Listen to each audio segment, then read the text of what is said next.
Va nihoyat o'sha podkastni olish nasib qilgan ekan mana bugunga. O'zimizda bor bilimlarni, o'zimizda bor egallagan ko'nikmalarimizni ommaga birgalikda shu havola qilish va manfaatli bo'lishini boshidan tilab qolamiz.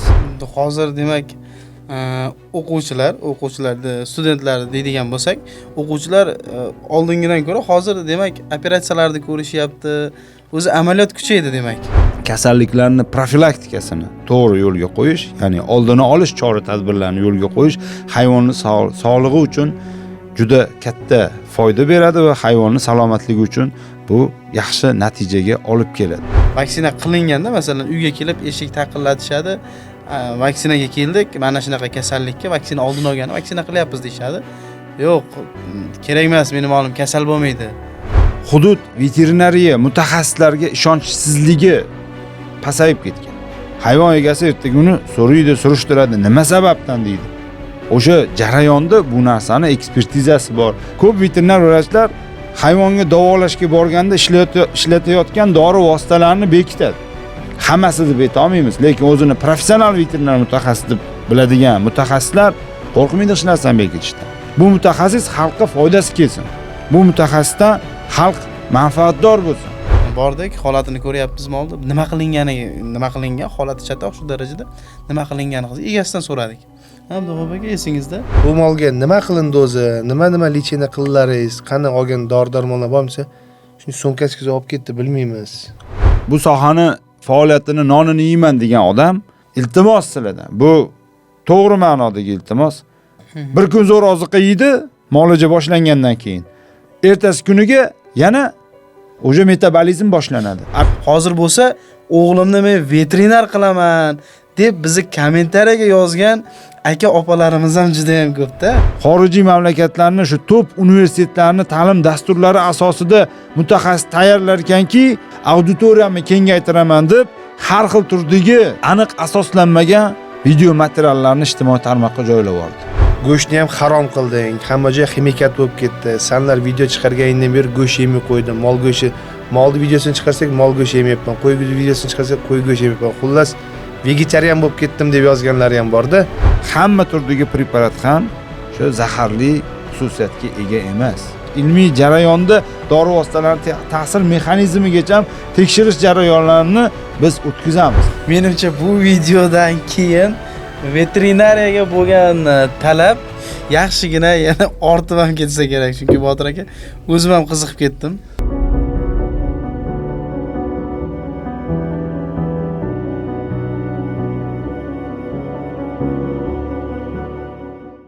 To'g'risi, bugungi podkastimiz ilmga qiziquvchi akalarimizni juda ham qiziqtiradi. Nimaga unaqa deyotganimda, xudo xolasa videoni oxirigacha ko'rsalaring, sizlarga to'liq ma'lumotni beramiz. Mezbonni 2 kishiligidan ham o'zi farqiga borsalaring bo'ladi. To'g'risi, juda ham ko'p iltimos qildik va nihoyat o'sha podkastni olish nasib qilgan ekan mana bugunga. Xudo xolasa bugun sizlar bilan Abduxo'p akam ikkalamiz chiroyli mehmonimizga savolni beramiz. Abduxo'p aka, Mehmonimiz endi ustoz deymiz. Assalomu alaykum, hurmatli soha egalari, veterinar aka-ukalarimiz hamda chorvador kuzatuvchilar. Bugungi suhbatimizning eng asosiy anchadan beri kutilgan insoni veterinariya meditsinasi kafedra mudiri, dotsent O'lmas Botir Farhodovich, ya'ni ustozimiz.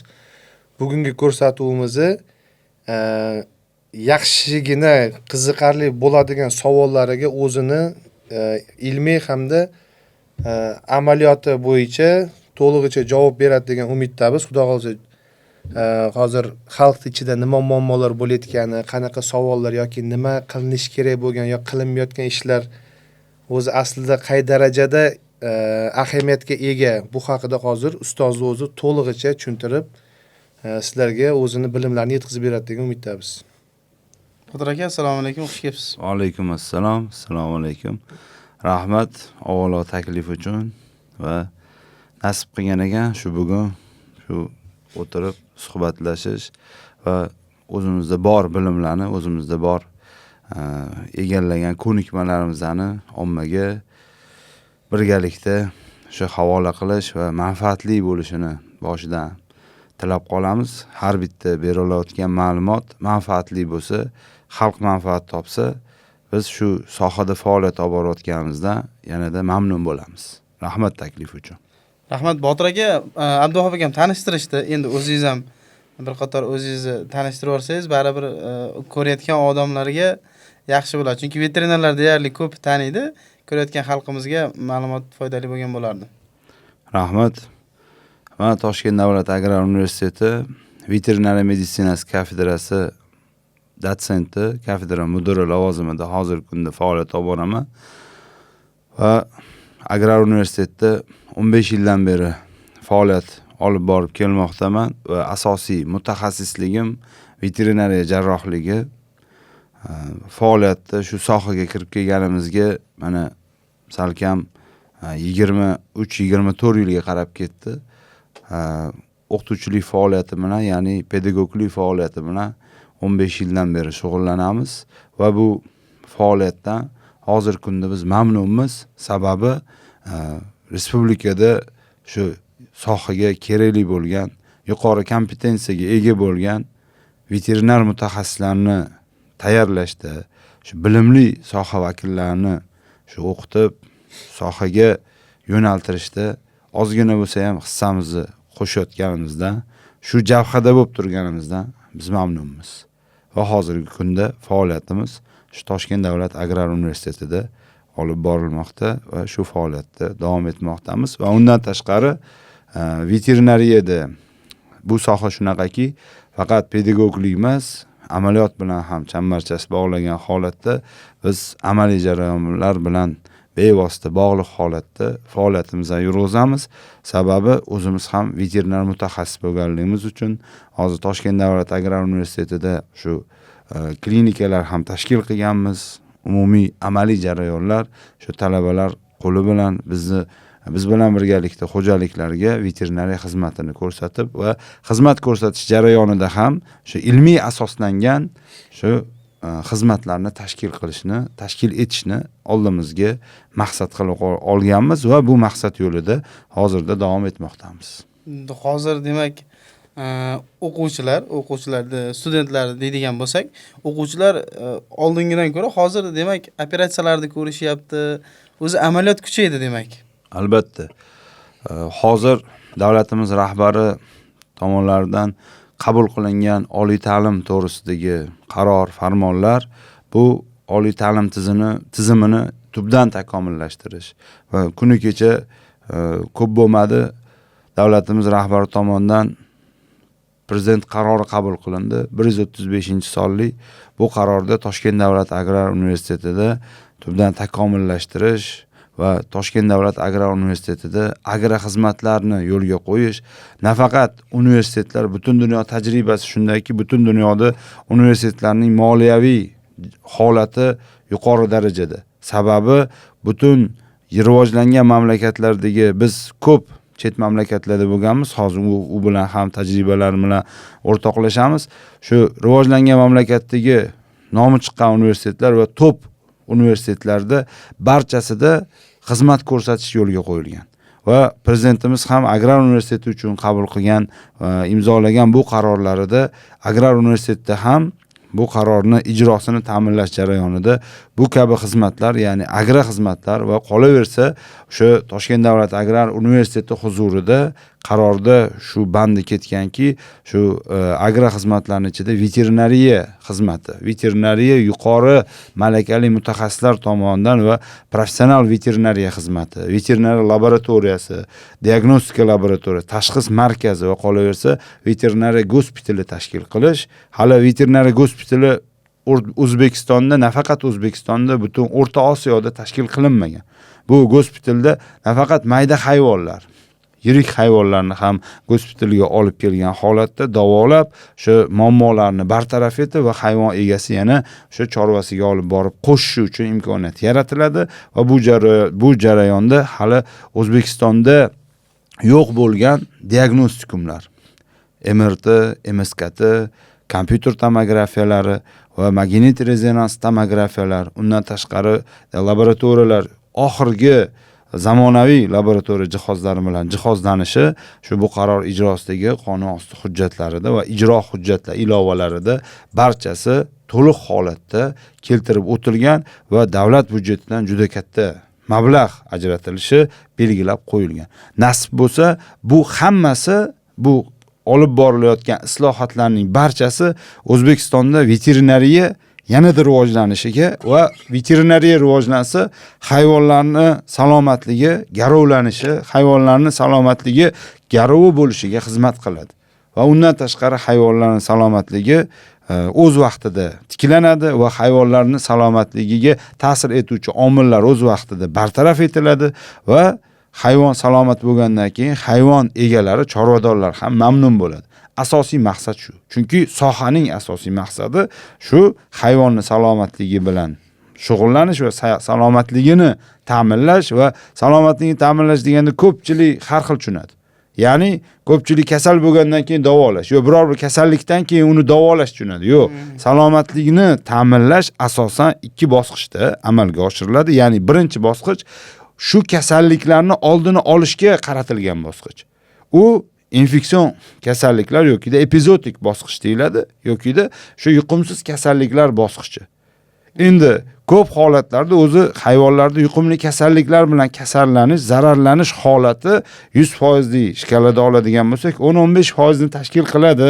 Agarda bu biror bir texnik sabablarga ko'ra shu holat bo'lishi mumkin.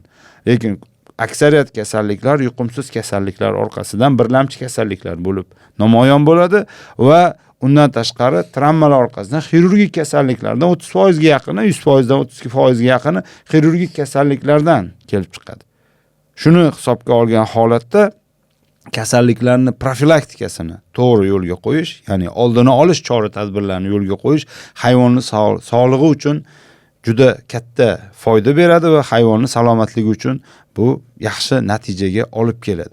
Biz ming afsuski hozirgi kunda profilaktika yo'lidan emas, ko'proq shu davolash yo'lidan quvlash bilan ovora bo'lib qolganmiz va davolash orqasidan shu quvish bilan ovora bo'lib qolganmiz. Shuni hisobiga ko'p holatlarda hayvonlarda davolash jarayoni muddati yo bosqichlari o'tkir holatiga, surunkali holatga o'tkazilgan holatda davolash ishlarini ko'p kuzatamiz. Zero o'sha kasallikni baribir davolagandan ko'ra uni oldini olgan yaxshi deyshadi. Ko'pincha veterinarlar o'zimizda ham 3-4 talashib, masalan, mahallalarda yurishadi. Oldini olish temasiga keladigan bo'lsak, vaksina masalasi. Vaksina qilinganda, masalan, uyga kelib eshik taqillatishadi. Vaksinaga keldik, mana shunaqa kasallikka vaksina oldini olgan, vaksina qilyapmiz deyshadi. Yo'q, kerak emas, mening o'g'lim kasal bo'lmaydi deb haydab yubormasdan, masalan, ularda qabul qilishsa, zero oldini olishsa, o'sha kasalliklar o'sha chorvasida bo'lmaydi. Bizda aksincha, yo'q deb haydab yuborishadi, keyin mening o'g'llarim kasal bo'lyapti, hech kim qaramayapti deyshadi. Shundaymi hozir o'sha? Endi munosabatda turli munosabatlar uchraydi. Chunki baribir ikkita insonni, hayvon egasi hamda mutaxassis o'rtasidagi muloqot o'rnatish, baribir diskussiyaga kirishish jarayonida turli xil holatlar uchraydi. Endi ayrim holatlarda shu jarayonlar borki, ko'p chorva hayvon egalari hudud veterinariya mutaxassislariga ishonchsizligi pasayib ketgan. Nimaga degan savol tug'iladi. Endi buni bir qancha obyektiv, subyektiv omillari bor. Ayrim holatlarda veterinar mutaxassislarning ham aybi bo'lgan bo'lishi mumkin. Aybi bo'lishi mumkin. U 5 qo'l barobar emas. Ko'p holatlarda hayvon egasini ham o'zini aybi bo'lishi mumkin. Lekin hayvon kasal bo'lgandan keyin, biror bir uy hayvonimi, chorva hayvonimi kasal bo'lgandan keyin shuni oldini olish uchun kelgan veterinar mutaxassisga noto'g'ri munosabat qo'ygandan keyin erta bir kun shu hayvon kasal bo'ldi. Biror bir kasallik bilan og'ridi va baribir shu tumandagi veterinar mutaxassisga murojaat qiladi. Baribir munosabat o'rnatishga majbur bo'ladi. Va kech holatda qilingan munosabatda orada hayvonni salomatligi, hayvonni holati tiklanmasligi bilan yakunlanishi mumkin. Shu holatda yanada o'sha hayvon egasi tomonidan shu soha vakillariga nisbatan ishonchsizlik, ko'ngil to'lmaslik holati yuzaga kelishi mumkin. Lekin avvalo murojaat qilish jarayonida, boshlang'ich jarayonda shu kasalliklar profilaktikasiga olib borilayotgan epizodik tadbirlar bo'ladimi? Boshqa shu davlat veterinariya va chorvachilik rivojlantirish bo'limidan shu biriktirilgan mutaxassislar har bir uchastka hududlarda biriktirilgan veterinar mutaxassislar bo'ladimi? Shularning nazoratini yo'lga qo'yilishi bu kasalliklarni shu epizodik holatni barqaror ta'minlash maqsadida. Ko'pchilik xususiy veterinariya mutaxassislariga ham murojaat qiladi. Hozirgi kunda Samarqand davlat veterinar meditsinasi va chorvachilik va biotexnologiyalar universiteti asosiy yetakchi universitetlardan hisoblanadi. Veterinariya mutaxassislarni yetishtirish bo'yicha. Qoraqalpog'istonda 2 ta universitetda veterinariya mutaxassislari tayinlanadi. Andijonda tayinlanadi. Toshkentda 2 ta universitetda veterinariya mutaxassislari tayinlanadi. Surxondaryoda veterinariya mutaxassislari tayinlanadi. Bu o'zaro faqat bitta universitetda mutaxassis tayinlanadi degani emas. Lekin bu mutaxassisni universitet tayinlab bergani bilan ertaga har biriga ham davlat tashkilotida ishlash imkoniyati bo'ladi, balki imkoniyati bo'lmaydi. Ko'pchilik xususiy o'z-o'zini band qilish orqali yoki xususiy veterinariya faoliyatini yuritish orqali xabardor qilish tartibida tuman veterinariya bo'limiga shu maygo orqali murojaat qiladi. Men xususiy veterinariya faoliyati bilan shug'ullanaman, aholini chorva hayvonlarini borib davolash, profilaktika qilish, profilaktika asosan o'sha ayrim turdagi kasalliklarga yoki o'sha kasalliklarni oldin, yuqumsiz kasalliklarni oldini olish maqsadida hayvonlarda vitaminizatsiya, immunizatsiya va boshqa degelmintizatsiya shu kabi tadbirlarni amalga oshiraman degan holatda ogohlantirish beradi.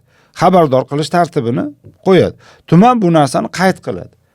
Chunki ertaga qaysi veterinar mutaxassis xatosi orqasidan kimdir jabr ko'rsa, bu o'sha hududni tuman rahbarlari yoki hududni veterinariya bo'limiga kelib murojaat tushadi.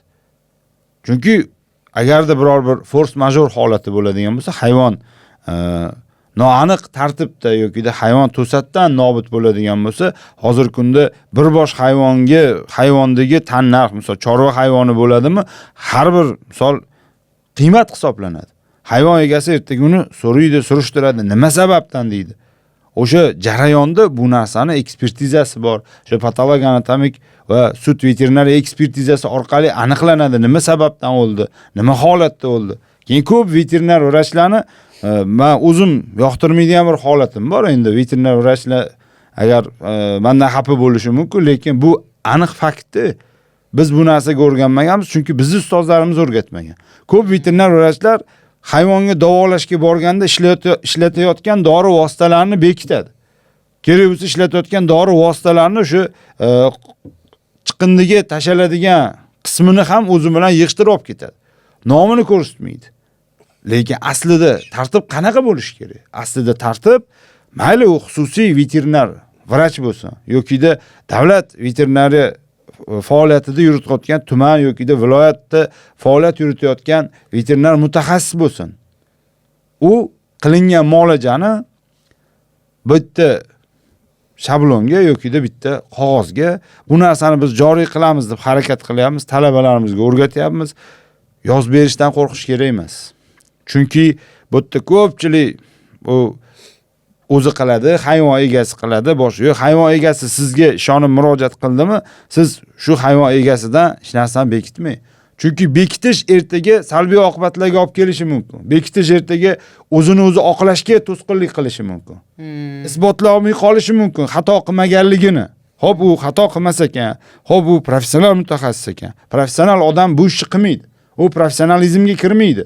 Ishlatayotgan preparatni ochiq-oydin hayvon egasi, u iste'molchi, u so'rashga haqqi bor. Nima kasalga qilyapsan buni? Bu nima preparat?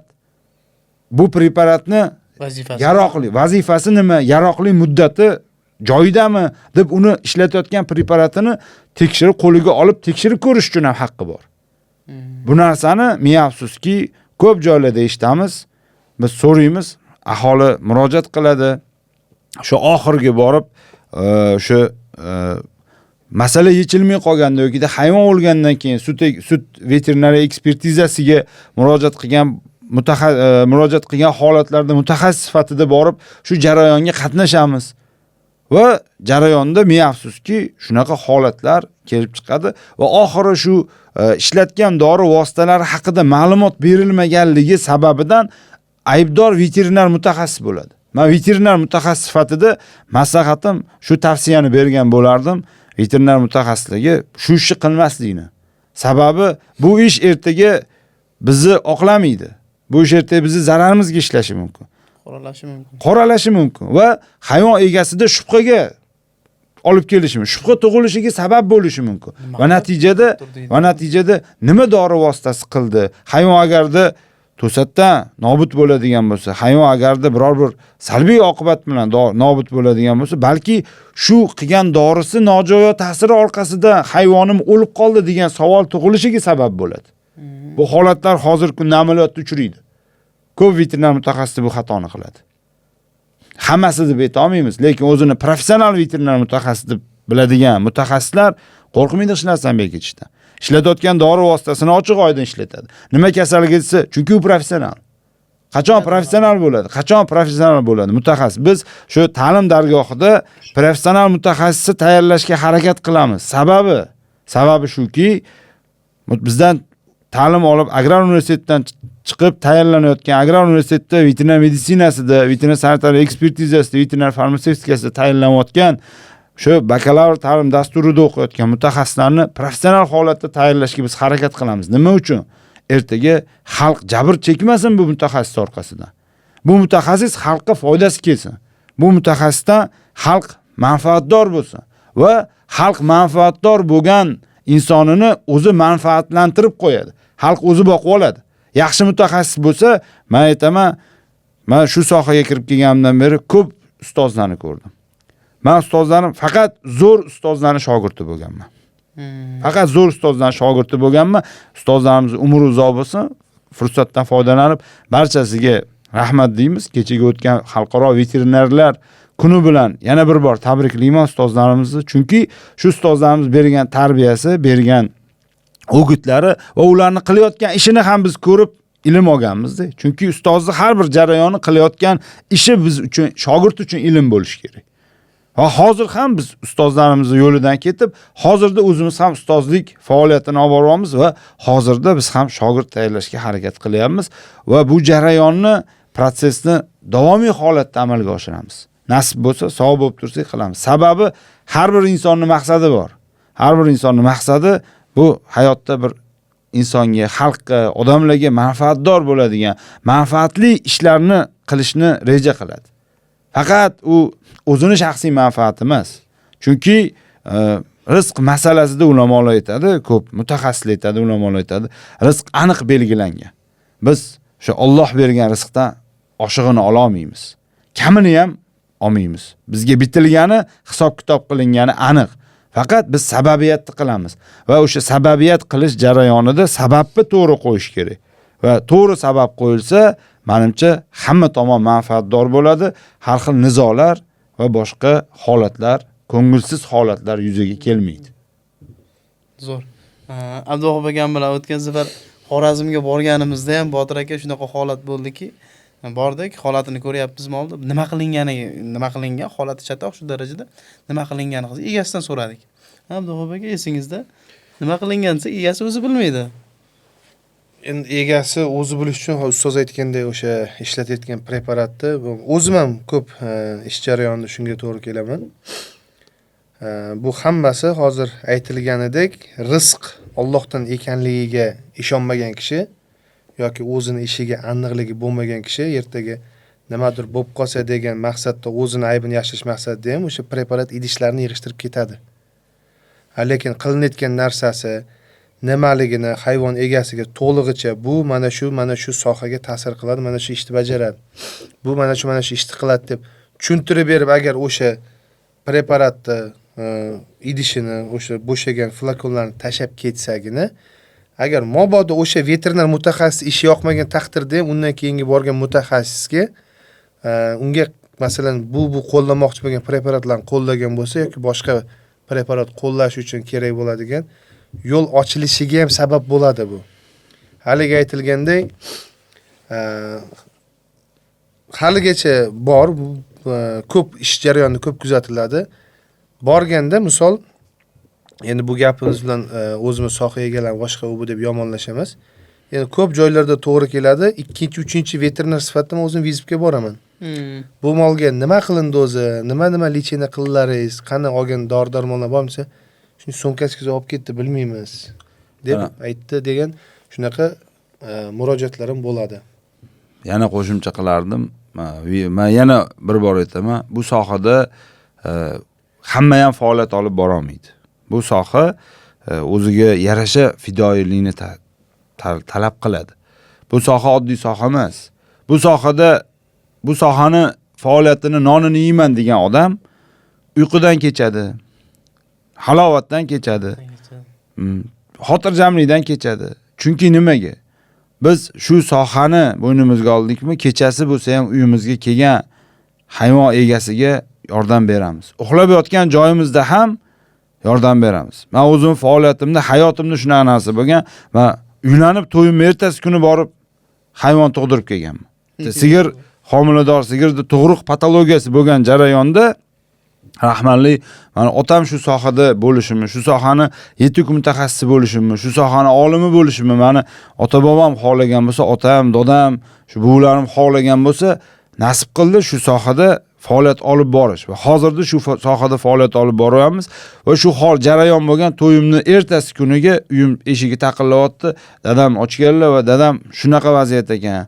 Nima deysan deganlarda, shuna kiyimni kiyib borib o'sha hayvonga yordam qilib, shu homila teskari kelgan joyda tug'dirib, ertalab soat yana 4 da kelib, soat 7da, 8 da ishga ketishga to'g'ri kelgan jarayon bor. Sababi men o'ylayman, bunaqa veterinar mutaxassis juda ko'p O'zbekistonda. Chunki uxlayotgan joyda ham birov umid bilan kelsa, bu umidsiz qaytarmaslikni xohlaydigan, umidsiz qaytarmasdan yordam beradigan fidoyi veterinarlar juda ko'p. Men ko'pini bilaman. Aniq. Lekin haligi Abduvahob aytganidek, shu holatda shu ma'lumot, mayli dorini idishini olib keting. Kerak emas u hech kimga. Qoldirib ketmang. U kerak bo'lsa shpritsni ham olib keting. Utilizatsiya maqsadida to'g'ri foydalaning. U to'g'ri maqsad. Agar kim shu maqsadda foydalanayotgan bo'lsa, shu narsani yig'ishtirib olib ketayotgan bo'lsa, unga biz qarshi emasmiz. Lekin iltimos, ayniqsa shu o'zini band qilgan holatda faoliyat olib borayotgan veterinar mutaxassislar o'zini band qilgan holatda o'sha faoliyat bilan shug'ullanayotgan veterinar mutaxassislarning ko'pi, men hozir yana bitta keyingi bosqichida yana bitta jarayonni gapirib o'taman. Iltimos sizlardan, bu to'g'ri ma'nodagi iltimos, hayvonni kasalligiga siz tomonidan qo'yilgan tashxisni, birlamchi tashxisni bir varroq qog'ozga yozing. Va keyin ketidan shu hayvonga qaysi turdagi dori vositasini qo'llaganingizni yozing. Va undan keyin iloji bo'lsa telefon raqamingizni yozing. Chunki agarda hayvonda o'zgarish bo'lmasa, hayvonda hozir Abduvahob aytib o'tgandek, 2-chi, 3-chi, 4-chi, balki 5-chi veterinar vrach bo'lib borishimiz mumkin-da. Biz bilaylik hayvonning organizmiga qaysi dori vositasi kiritildi. Chunki baribir hamma narsa ilm ustiga quriladi. Hamma narsa ilmiy gipotezalar asosida bajariladi. O'zidan o'zi bajarmaydi. Shu veterinar mutaxassis ham o'qigan, ma'lumot olgan. Shu ishni faqat balki shu ishga o'rganmagandir. Bu sen shunaqa qilasan deb biror bitta mutaxassisni ayblamoqchi emasmiz. Agar kim shu suhbatni ko'rib, agarda kimga agar ta'sir qiladigan bo'lsa, biz har biriga yozib berib ketamiz. Yozib berib ketamiz. Sababi hayvon egasi o'sha qog'ozga biz imkoniyatimiz bo'lmay qolsa borib davolashga, boshqa shu hayvonga shu dori vositasini qo'llash imkoniyati bo'lgan mutaxassisni chaqirish orqali biz davolash sxemasini yozgan dori vositalarimiz orqasidan davolash muddatini, davolash kursini o'tkazish mumkin. Keyin ikkinchi tavsiya shuki, ko'p veterinar mutaxassislar hayvon egalariga ham bu yerda e'tiroz ketadi. Hayvon muolaja qilindi, ertasiga yaxshi bo'lib qoldimi, yana eski ratsionga o'tkazib boqadi. Har kunda yeyotgan oziqani massasiga o'tkazib qo'yadi. Bu jarayon nima beradi? Bu jarayon hayvonda tiklanish protsessini orqaga tortadi. Fiziologik holatni buzilishiga yana sabab bo'ladi. Bir kun zo'r oziqa yeydi, muolaja boshlangandan keyin. Ertasi kuniga yana o'sha metabolizm boshlanadi. Organizmda o'sha susayish boshlanadi. Keyin telefon qiladi, doktor deydi, shunaqa bo'ldi deydi. Ha, muolaja yarim kurs licheni. Kurs licheni borda 5 kun yarim kurs licheni, 10 kun 1 kurs licheni. Kurs licheniga amal qilinsa, hayvon egalari ko'pi 2 kun o'sha muolajani qilgandan keyin 3-kuniga veterinarni kutmaydi. Hayvon yaxshi bo'lib ketsa. Agar hayvon yaxshi bo'lmasa, 10 kun bo'lsa 10 kun kutadi. 10 kun bo'lsa 10 kun telefon qiladi. Qo'ng'iroq qilib chaqiradi, kutadi. Lekin agarda tashxis to'g'ri qo'yilsa, davolash sxemasi, davolash yo'nalishi, davolash maqsadi to'g'ri amalga oshirilsa, hayvonda davolash amalga oshadi va hayvon davolanadi va hayvon tuzaladi. Va hayvon tuzalgandan keyin hayvon egasi ham manfaatdor bo'ladi. Lekin men afsuski, shu 5 kun muolaja qilish kerak bo'lgan hayvonni 2 kunda yaxshi bo'lib qolgandan keyin, salomatligi 2 kunda tiklanishni boshlagandan keyin hayvon egasi 3-kunga veterinar mutaxassisga yana qo'shimcha pul beramanmi yoki veterinar mutaxassisga yana pul to'lashim kerakmi? Bu xarajat ko'payib ketadi degan maqsadda shu prinsipda, shu munosabatni ko'rsatish orqasidan hayvon nobud bo'lishiga sabab bo'lib qoladi. Hayvon egasini o'zini tanlagan pozitsiyasi orqali. Va yana 3-chi aytadigan narsamiz, hozirgi kunda bizni qo'limizda tahsil olayotgan biz talabalarimiz ko'pi amaliy jarayon bilan bevosita bog'liq holatda va shunaqa holat borki, davolash ishlariga, endi men o'zimni qo'limda o'qiyotgan talabalardan misol qilib aytaman, biz hammasiga ham qara olmaymiz, chunki talaba ko'p. Shu sohaga kirishchi, faoliyat olib borish, yordamchi veterinar vrach bo'lib faoliyat olib borishiga, ishni o'rganishiga biz qarshi emasmiz. Lekin hali shu veterinar vrach mutaxassisligiga ega bo'lmasdan, o'sha diplomiga ega bo'lmasdan turib, shu bitiruvchi talabalarimiz yoki yuqori kursdagi talabalarimiz bevosita to'g'ridan to'g'ri davolovchi vrach faoliyatini yurg'izishni boshlaydi. Shunaqa holatlar bo'lyapti. Amaliyotda hozir shu kecha kunduzda bo'lyapti. Talaba borib davolagan, o'sha to'g'ri qo'ygan, yo'nalishni to'g'ri qo'ygan, lekin endi hayvon organizmida shu kiritilgan dori vositalari organizm shu dori vositalariga nisbatan javob reaksiyasini bergan. Va hayvon nobud bo'lgan. Endi hayvon egasi bevosita shu huquqni muhofaza qiluvchi organlarga shu veterinar mutaxassis sifatida veterinar mutaxassis ustidan shikoyat kiritgan. Lekin eng qiziq tomoni hali u veterinar mutaxassis emas. Hali uni klassifikatsiya qog'ozi yo'q. Ya'ni uni u klassifikatsionni mutaxassis emas, hali mutaxassisligini tasdiqlovchi hujjat yo'q uni. Davolash mumkin emas demak. Davolash mumkin emas. Ko'p holatlarda to'g'ri shogird deymiz. Ustoz shogird tizimini biz tashkil qilganmiz. Ustoz shogird tizimini tashkil qilishdan maqsad nima? Shular o'rgansin.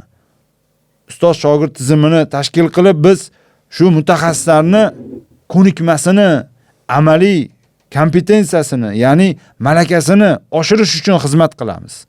Va shu maqsadda o'rgatamiz amaliy jarayonlarni. Bu degani ustozni yonida yurib inyeksiya qilishni o'rganib olib, infuziya qilishni o'rganib olib, kasallikni bir-biriga simptomlari bilan solishtirib turib, o'zi bilgancha davolash huquqini beradi degani emas. Buni boshqa universitetdagi ustoz shogird tizimini yo'lga qo'ygan mutaxassislar ham bu suhbatda eshitganda tushunadi. Chunki hammani boshidan o'tgan bu narsa. Hozirda ham o'tadi. Hozirda ham shunaqa shogirdlar bor.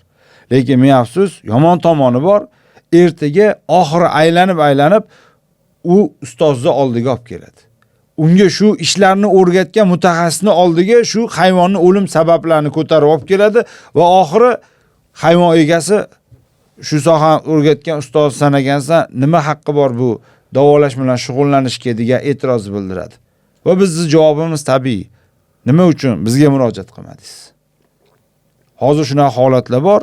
biz o'zimiz ham tavsiya berganmiz, boshqa qilganmiz. Hozir men OLX-ga o'xshagan misol platformalar borda, ishni, xizmatlarni, servisni taklif qiladigan. Hozir talabalar o'zini raqamini qo'yib, shu ish jarayonida, biz bilan amaliyot jarayonida bizni rahbarligimiz ostida xo'jaliklarda qilinayotgan amaliy ishlarni shu rasmga, videoga olgan holatda ijtimoiy tarmoqda yoki-da shu platformalarda xizmat taklifini yo'lga qo'ygan talabalar bor va o'ziga yarasha sohada hozirgi kunda daromad olayotgan talabalar bor. Hali mutaxassis bo'lmasdan turib.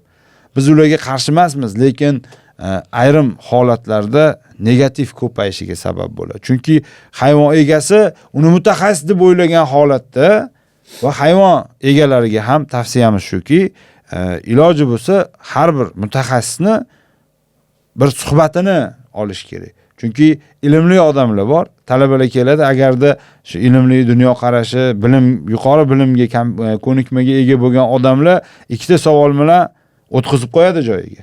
Hali chala mutaxassis ekansan deydi. Chunki uzoq yillik tajriba baribir o'z so'zini aytadi. Agarda yaxshi mutaxassis bo'ladigan bo'lsa, misol tajribasi bor, uzoq yildan beri faoliyat olib borib kelayotgan bo'lsa, sohada unaqa odamlarning savoliga javob oladi, o'zi ikkita savoldan mutaxassisga baho beriladi. Shuning uchun tavsiyam shuki, imkon qadar hayvon egalari ham va veterinar mutaxassislar ham, bo'lg'usi veterinar mutaxassislar ham shunaqa holatlarni bilamiz, shunaqa jarayonda shu sohadan ko'ngli sovib ketgan, diplom olgan bilan bu sohaga umuman yaqinlashmayman deb shu sohadan sovib ketgan. Biz bilan birga o'qigan, bizdan keyin o'qigan, umuman shu sohada, shu sohaning egasi bo'laman deb harakat qilayotgan, misol do'stlarimiz, tanishlarimiz tashab ketganlarni bilamiz. Sababi bitta jarayon insonni shu egallamoqchi bo'lgan sohasidan ko'nglini sovutib yuborishi mumkin. Marhamat. Tushunarli, zo'r bo'ldi. Chunki o'zimiz masalan, men nimaga o'xshatdim bu narsani? Xuddi pravaga kimdir o'qiyapti, hali o'qishni tugab, haydovchilik guvohnomasini olgani yo'q. U borib qayergadir mashinasini ursa, o'zi ko'ngli sovib ketadi. Mashina minmay qo'yaman, unda taksida yurganim yaxshi deb qoladi. Men jaydar qilib shunaqa tushundim. Endi Botir aka, yana bitta masala. Biz ijtimoiy tarmoqda faolmiz. Bilasiz, ijtimoiy tarmoqda faolmiz. Iloji boricha odamlarga mana operatsiyani ko'rsatyapmiz, boshqa qilyapmiz. Ko'pchilik aytayapti. Nimaga oldin shu narsalar bo'lmagan? Nimaga oldin shu narsalar bo'lmagan? Hozir mana shunchalik rivojlanyapti, qo'ydi miyasidan qurtni olyapti yoki qanaqadir grijani operatsiya qilyapti. Bu narsalarni ko'rib odamlar qo'pol qilib aytganda mol doktor emas, veterinar degan aliginga kelib to'xtayapti. Xuddi veterinar vrachlarni xunaqa deb mol doktor, oldin mol doktor deyishardi, e'tibor qaratishmas. Hozir bo'lsa, o'g'limni men veterinar qilaman deb bizni kommentariyaga yozgan aka opalarimiz ham juda ham ko'pda. Men bu narsani ko'rib juda ham xursand bo'laman. Endi savol sifatida bu narsa oldin ham bo'lgan, bilamiz, lekin faqat menimcha ijtimoiy tarmoq, ya'ni ommalashib ketganiga ko'pchilik ko'ryapti, operatsiyalarni oldin ko'rmasdi. Siz bunga nima deysiz? Rahmat. Bu o'rinli va og'riqli jarayon bu. O'rinli va og'riqli jarayon deb aytishimizga sabab bor. Oldin ham ilmli mutaxassislik ko'p bo'lgan. Oldin hozirgiga nisbatan professional mutaxassislik ko'p bo'lgan. Ko'p bo'lgan. Juda ko'p bo'lgan. Va ular o'ta kamtar bo'lgan. Bularning shogirdida bular chunki. To'g'ri, ular kamtar bo'lgan. Lekin har bir zamonni o'zini vaqt soati bo'ladi. Zamonani o'zini trendi bo'ladi. Har bir zamonani o'ziga yarasha yengilligi bo'ladi. Hozir biz shu davrda yashayapmiz. Misol, biz ustozlarimiz 50 yil oldin ham o'sha misol qilib aytganda qo'ydi boshidan senirozni shu jarrohlik yo'li bilan olishni yozilgan adabiyotlarda kiritib isbotlab qo'ygan. Undan tashqari shu qo'ylarda, qo'zilarda, umuman mayda shoxli hayvonlarda ko'proq uchraydigan shu Senorus cerebralis qo'zg'atuvchi parazitar kasallikni, shu sistodalar qo'zg'aydigan kasallikni davolash jarrohlik usuli bilan, chunki klinik belgilar namoyon bo'lganligi uchun jarrohlik usuli bilan davolanadi.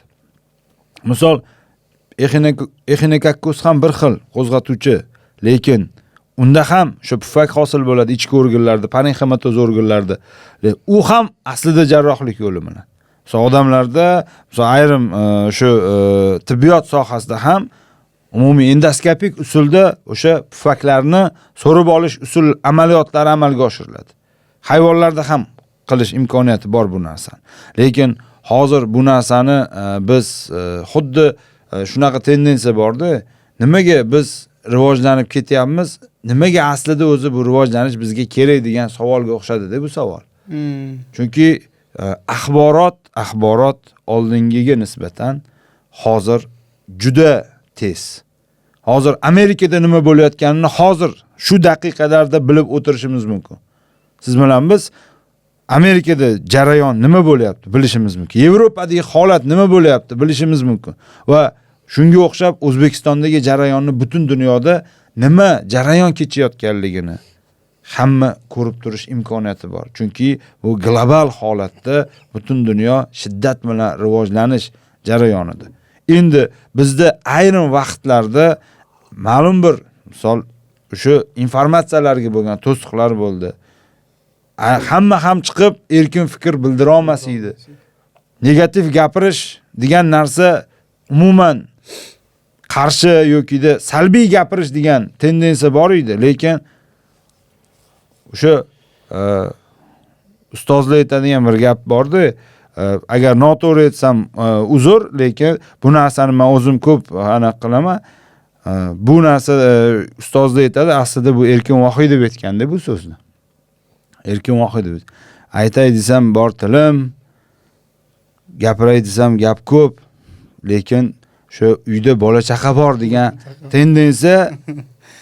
tendensiya men noto'g'ri aytgan bo'lsam uzr so'rayman, lekin shu qabilada gapiradigan odamlar ham gapirishdan tiyilgan, tilini tiygan. Bilimli odamlar qo'rqqan. Har bir gapni gapirishdan. Chunki qo'rquv eng katta. Qo'rquv bilan ushlash, qo'rquv bilan manipulyatsiya qilish bu eng katta narsa. Har bir sohada. Kerak bo'lsa, misol veterinariyada ham hamma o'ylab gapirish kerak. Hozir endi o'ylab gapirish degan narsa chiqib ketdi. U narsa to'siq olib tashalgandan keyin o'ylash tugur, o'ylash haqida o'ylamaydigan odamlar gapirishni boshladi. Umuman veterinar mutaxassis bo'lmagan odamlar, men yana qayta aytaman bu narsani, har doim aytaman talabalarga ham. Biz nima uchun mutaxassis tayyorlayapmiz? Nima veterinar mutaxassis? Davlat nimaga shu sohaga e'tibor qaratib, shuncha davlat byudjetidan oliy ta'lim tizimiga shuncha pul mablag'larini ajratib, nimaga mutaxassislarni yetuk mutaxassis, zamonaviy, kompetentsion xorijiy mamlakatlarning shu top universitetlarning ta'lim dasturlari asosida mutaxassis tayyorlar ekanki, lekin hayvon egasi chorvador, qo'y boqadiganmi, mol boqadiganmi, ot boqadiganmi, veterinar aptekaga borib, men taklif berardim. Veterinariya aptekalari, dorixonalaridan ham retsept asosida dori vositalarini, ayrim dori vositalarini retsept asosida olishni taklif berardim. Sababi chunki u yerda faqat suvda bo'lsa bo'ldi, dori sotilsa bo'ldi. Kim olyapti dori mahsulotini? Kim olyapti? U mutaxassismi? Hayvon egasi ko'p holatlarda kuzatamizda, hayvon egasi bir marta ko'rdim, bo'ldi, qilaman deb o'ylaydi. U birinchi navbatda o'zini sog'lig'ini, garovini tikadi. Sababi inyeksiya qilish texnikasini bilmaydi.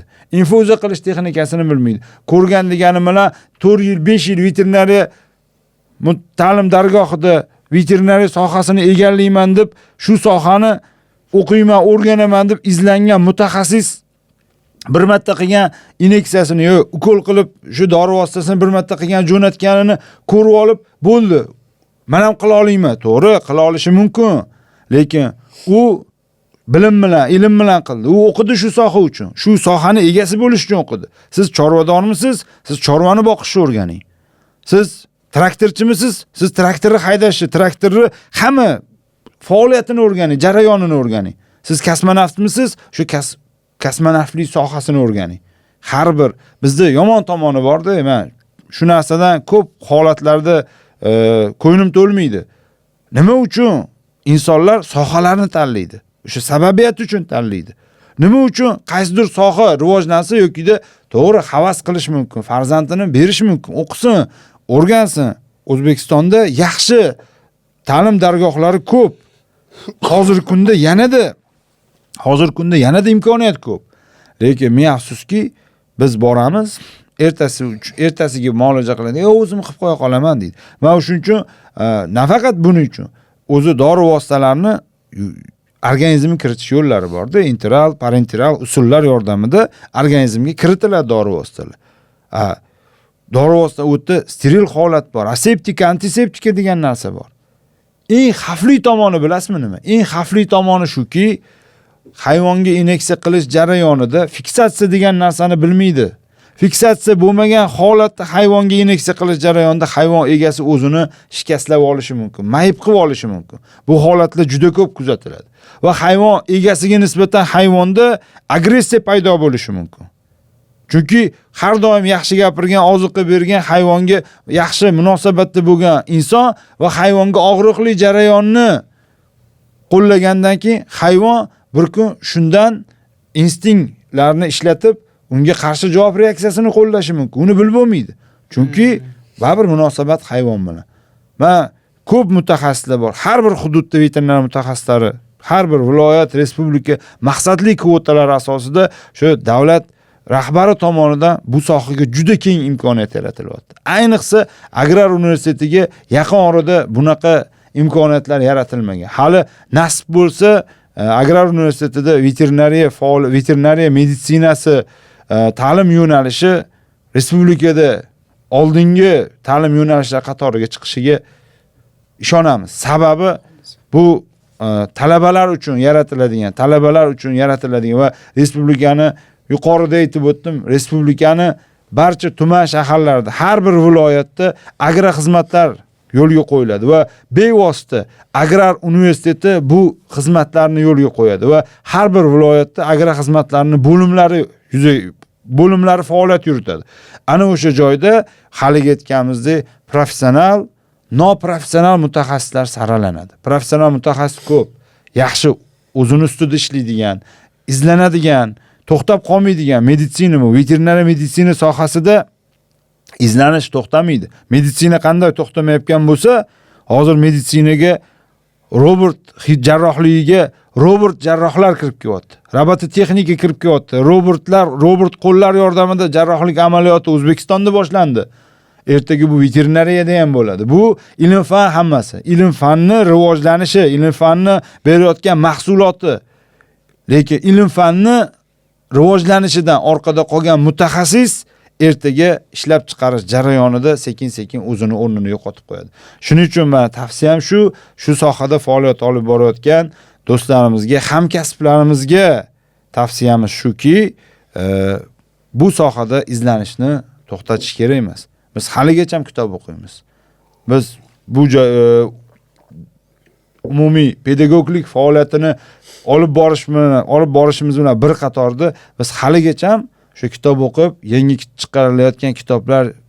chiqarilayotgan o'sha ilmiy izlanishlar, ilmiy tadqiqotlarni hali ham biz filtr qilamiz, u narsani o'rganamiz, qayta ishlov beramiz u narsaga o'rganib, bu jarayonlarni filtrdan o'tkazib, qaysi birini O'zbekistonda qaysi holatda qo'llaymiz va biz qaysi birini ta'lim jarayoniga qay holatda olib kiramiz. Misol dunyoda veterinariya rivojlangan davlatlarni men ko'pida bo'lganman. Ko'p Yevropa davlatining ko'p mamlakatlariga bordim.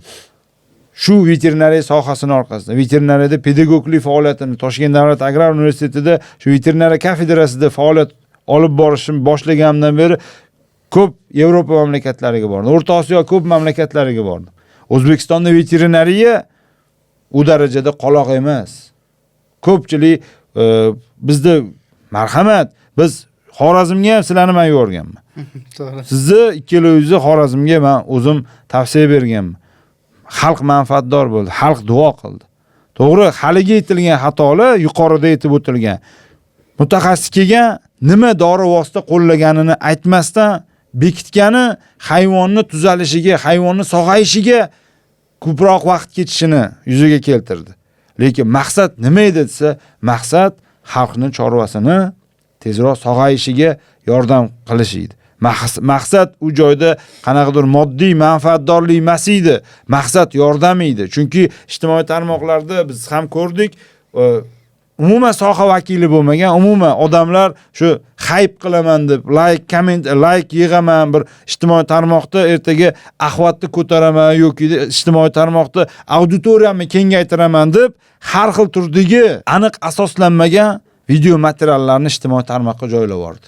Va bu xalqni o'sha umumiy munosabatiga va xalqda o'sha hayvonlarda shunaqa holat xavflimi yokida sarosimaga solishiga va xalqda bo'ladi, o'sha xalqda chorvasi bor odamlarda ayniqsa, chunki viloyatlarda asosan chorva bilan tirikchilik qilinadi va chorva orqasidan ro'zg'or tervatiladi. Chorva soni muhim hisoblanadi va o'sha chorvani qayg'usida xalq o'sha sarosima bo'lish holatigacha ham sabab bo'ldi.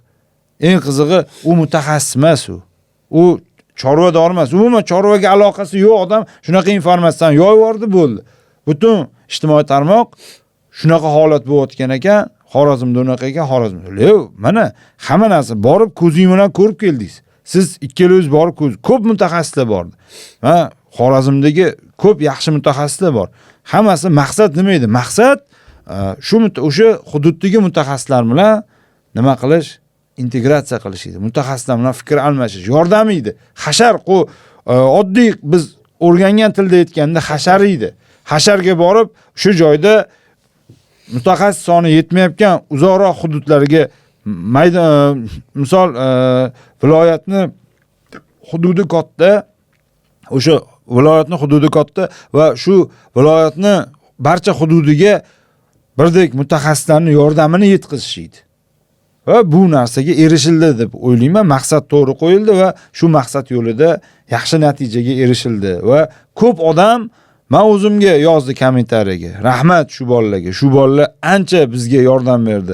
Manfaatdor bo'ldik shu bolalarning xizmatidan deb ko'pchilik. To'g'ri, mevali daraxtga tosh otiladi. U hamma narsa bo'ladi. Chunki ish bor joyda kamchilik bo'lishi mumkin. Ish bor joyda qarshilik bo'lishi mumkin. Qarshiliklar ham bo'ldi. Undan xabarimiz bor. Lekin oddiy misol uyingizga kelgan mehmonni to'g'ri ma'noda kutib olish kerak va bizda bitta narsa yetishmaydi. Men veterinariya sohasida shu narsa bo'lishini xohlardim. Men o'zim faoliyatimda shu bitta kino bor, Dr. House degan kino bor. Men ko'p talabalarimga qo'yib beraman shu joyini dars jarayonimda. Sababi umumiy holatda biror bir kasallik ustida diskussiya qilish va tortishish va talabalarning ham fikrini eshitaman. Ko'p holatda xodimlarning fikrini eshitaman, mutaxassislarni. Shu universitetda prezidentimiz qarori bilan tashkil etilgan Innovet klinikasi bor. Shu klinikada xodimlar bor, talabalar ham bor, professor o'qituvchilar bor. Klinikada asosiy faoliyatni veterinariya kafedrasi professor o'qituvchilari bajaradi. Hayvonlarga davolash ishlarini veterinariya kafedrasi professor o'qituvchilari qo'li bilan bajaradi. Bu chunki shu joydagi salohiyat, shu joydagi mutaxassislarni yetarli holati. Biz o'qigan vaqtlarda orzu bo'lgan, lekin orzuligicha qolmadi. Nasib bo'ldi, universitetimiz rektori bu narsada tashabbus qilib, bu narsani shu prezidentimiz qarorini amalga oshirishni ta'minlashda jonbozlik ko'rsatdi va shu bizning orzularimiz mana sekin-sekin nasib qildi amalga oshib kelmoqda. Men aytmoqchi bo'lganim, mutaxassislar o'zaro o'tirib qaysi joyda ko'rgansiz, umumiy bitta hududda yoki umumiy holatda endi birga o'qigandan tashqari bitta hududda xususiy davlat sektorida ishlaydi yoki davlat tashkiloti ishlaydi, davlat tuman bo'limlarida ishlaydigan veterinarlarni bir yig'ilib, bir diskussiya qilib, bir fikr almashib, nima bo'lyapti, qanaqa holat, bu kasalda qaysi dori vositalarida qanaqa javob reaksiyalari yo'q, qanaqa o'zgarishlar, umuman hayvonning sog'ayishida yana qo'shimcha nima yengilliklar ustida fikr almashish jarayoni men afsuski u darajada yuqori emas. Yo'q desa ham bo'ladi. Men xohlardimki, shu respublikadagi veterinar mutaxassislar bemalol diskussiyaga kirishib, ustozlar bor, Samarqand veterinar meditsinasi universitetida, Samarqand veterinar meditsinasi va chorvachilik va biotexnologiya universitetida yuqori malakali ustozlar bor. Ular ham bir paytlar bizga o'xshab amaliyotchi vrach bo'lgan, amaliyot qilgan, tajriba qilgan, ilm qilgan. Shu ilmdan to'g'ri foydalanish kerak. Va hozirgi kunda umumiy holatda yana men bitta narsaga xursand bo'lib aytaman. O'zbekistonda ilmiy asoslangan, ilm bilan ishlab chiqarilayotgan dori preparatlari ham bor. Faqat biznes yo'nalishida emas, kopiya yo'nalishida emas, ilm bilan o'sha ilmiy ishlanmalar asosida, ilmiy tadqiqotlar asosida erishilgan mahsulotlarni xalqqa foydasi tegishi maqsadida chiqarib, shu narsani yo'lga qo'yayotgan va shu ish jarayonini amalga oshirayotgan mutaxassislar bor. Shu ish jarayonini amalga oshirayotgan dori ishlab chiqaruvchi, mahalliy ishlab chiqaruvchilar bor. Chunki bevosita har bir dori vositasini hayvon organizmiga tavsiya qilishdan oldin, davolashda profilaktika, men ko'proq profilaktikani to'g'ri yo'lga qo'yaman. Profilaktikada tavsiya qilishdan oldin har bir dori vositasini ishlab chiqaruvchini kerak bo'lsa o'zidan har bir dori vositasini nima maqsadda ishlab chiqargan u. To'g'ri, u import bo'lib kirgan bo'lishi mumkin. Iloji bo'lsa asosiy bu joydagi shu koordinatori bo'ladimi, O'zbekistonda shu tarqatayotgan, O'zbekistonda uni olib kirayotgan koordinatori bo'ladimi yoki distributori bo'ladimi, dilleri bo'ladimi? Shu mutaxassislaridan, chunki u joyda veterinar mutaxassis ishlaydi-da, veterinar preparatlarda. O'shalardan men so'rayman. Xo'sh, nima bu? Qanaqa? Agar men savolimga javob bera olmasa, ishlab chiqaruvchi bo'ladimi yoki u importyor bo'ladimi? U dori vositasini men umumiy o'zimni shu dori chamadonimiz bor, hamma shu dori chamadondan yoki dori javonimdan u dorini chetga suraman. Sababi mutaxassis tarqatayotgan dorisini yoki ishlab chiqarayotgan dori vositasini ilmiy jihatdan asoslab bera olishi kerak. Sababi har bir preparat, har bir mahsulot ilm asosida tayyorlanadi. Ilm asosida unga patent olinadi. Shu ilmiy ixtiro bo'lib yaratiladi va ilmiy ixtiro ishlab chiqarishga realizatsiya bo'ladi. Ya'ni shunda agar biz ilm bilan yondashsak, har bir narsa joyiga tushadi, har bir narsa to'g'ri maqsadli foydalanadi va ilm bilan ish qilinadigan bo'lsa, hayvonlar shu kasalliklari to'g'ri o'z vaqtida oldi olinadi va davolash jarayonida ham yuqori natijaga erishiladi. Xo'p, kuzatuvchilar orasida shunaqa savol beradigan yoki shunaqa kommentariy yozadigan insonlar ham bor. Go'shtni ham harom qilding, hamma joy ximikat bo'lib ketdi. Senlar video chiqarganingdan beri go'sht yemay qo'ydim. Mol go'shti, molni videosini chiqarsak mol go'shti yemayapman, qo'y go'shti videosini chiqarsak qo'y go'shti yemayapman. Xullas, vegetarian bo'lib ketdim deb yozganlar ham bor-da. Mana shunga biz endi o'zimizni oqlashga, misol o'sha negativchilarni oldida majbur emasmiz, bizga keragi ham yo'q, chunki biz o'zimizni nima ish qilayotganimiz haqida juda ham yaxshi bilamiz.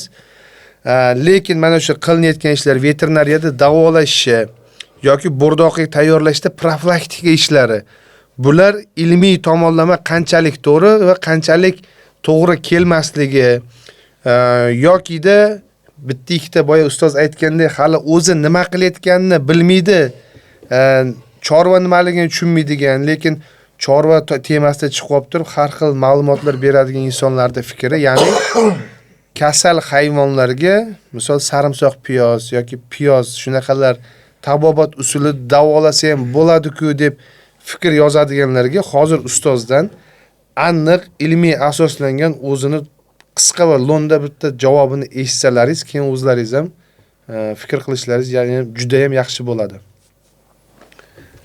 Xo'p. Asosiy jarayon nima? Asosiy jarayon hayvonlarga shu dori vositalarini qo'llash, profilaktika. Bu azaldan bor bu narsa, chunki tashqi muhitda juda ko'p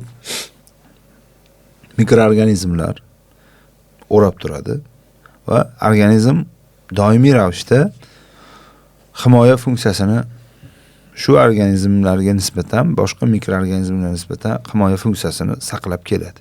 Umumiy olganda hozirgi kunda ko'pchilik Shunaqa bo'ldi. Chunki u insonlarning ham fikri bu. Biz har bitta insonning fikrini eshitib, buni hurmat qilamiz. Chunki har bitta insonning o'zining shaxsiy fikri bor. Bu shaxsiyat bu. To'g'ri, u inson qaysi darajada mutaxassismi, mutaxassis emasmi, uni surishtira olmaymiz biz. Lekin umumiy holatda tibbiyotda ham tabobat yo'nalishi bor. Meditsina, tibbiyot yo'nalishi bor. Endi tibbiyot yo'nalishi ko'proq holatlarda bu ilmiy jarayon hamda o'sha mikroorganizmlarni o'zini sintez qilish yo'li orqali o'sha organizmdagi mahsulotlarni o'zini sintez qilish yo'li orqali. Bu ham o'sha organizmdan yokida o'simliklardan yokida o'simliklarning mikroorganizmlaridan ishlab chiqariladigan preparatlar hisoblanadi. Hammasi ham, hamma turdagi preparat ham shu zaharli xususiyatga ega emas. Ishlab chiqarish jarayonini yokida shu mahsulotni oldin bilish kerak edi. Faqat inyeksiya qildi degani bu maqsadda oddiy bitta jarayonni aytaman. Umumiy organizmning umumiy rezistensiyasini oshirish uchun, organizmni umumiy holatini yaxshilash uchun davolashda shunaqa usullar bor-da. Hayvonni shu biror bir yuqumsiz holat yoki intoksikatsiya bilan organizm kurashayotgan organizmni o'zini vena qon tomiridan o'zini qon mahsulotini olib hayvonning organizmining boshqa qismiga yuborish orqali ham autogematerapiya deydi buni. Autogematerapiya qo'llash orqali ham hayvonni davolashga erishish mumkin.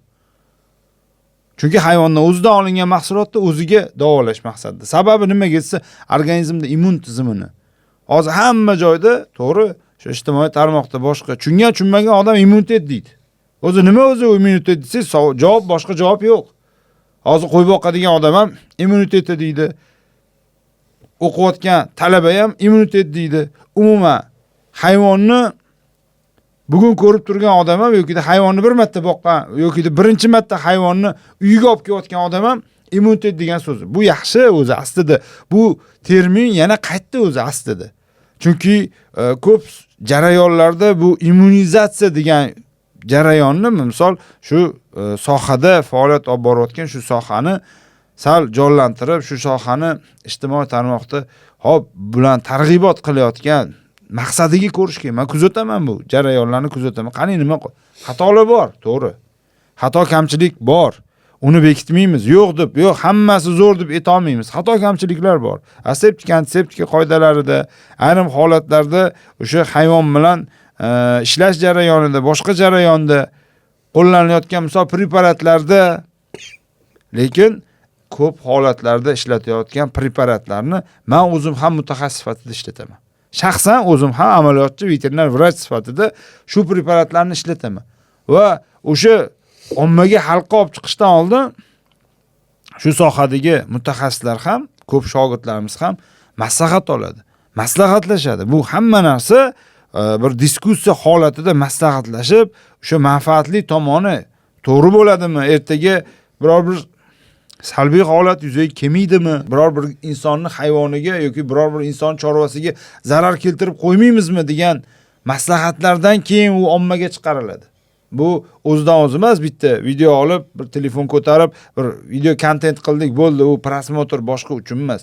Nimaga prosmotr ko'payyapti? Nimaga shu odamlar ko'ryapti, eshityapti desa, odamlar manfaatdor bo'lyaptiki, odamlar o'sha jarayonlardan foyda topyaptiki, yana nimadir yengilligi bordir, yana nimadir yaxshi bir informatsiya olarman degan maqsadda kuzatyapti.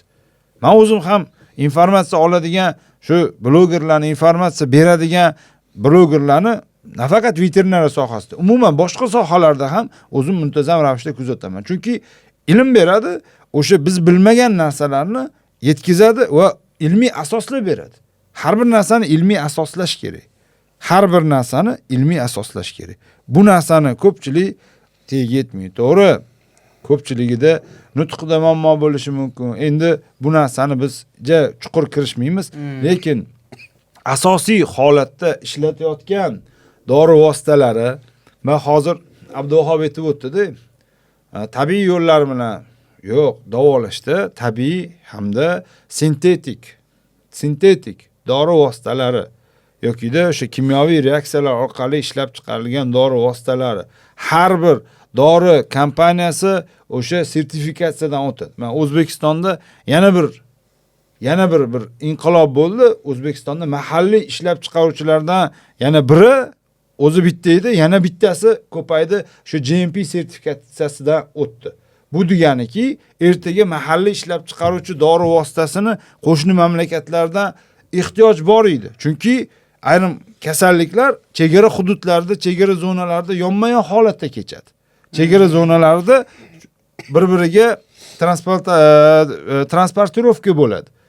Va o'sha zonalardagi insonlar shu kasalliklarni profilaktikasi uchun, organizmdagi misol immun tizimini kuchaytirish uchun ishlatilayotgan va keng ommaga qo'llanayotgan, shaxsan o'zim ham massiviy holatda katta partiyada qo'llayman, chunki bo'rdoqchilik xo'jaligi, nasrchilik xo'jaliklariga veterinariya xizmatini ko'rsataman va o'sha bizni Agrar universitetidagi Innovet klinikasi mobil servis xizmatini ham yo'lga qo'yganmiz. Ya'ni chorva hayvonlariga, xo'jalik hayvonlariga, qishloq xo'jalik hayvonlariga davolash, profilaktika ishlarini amalga oshiramiz. Biz ko'proq profilaktikada shu ishlab chiqarilayotgan dori vositalaridan keng qo'llanamiz.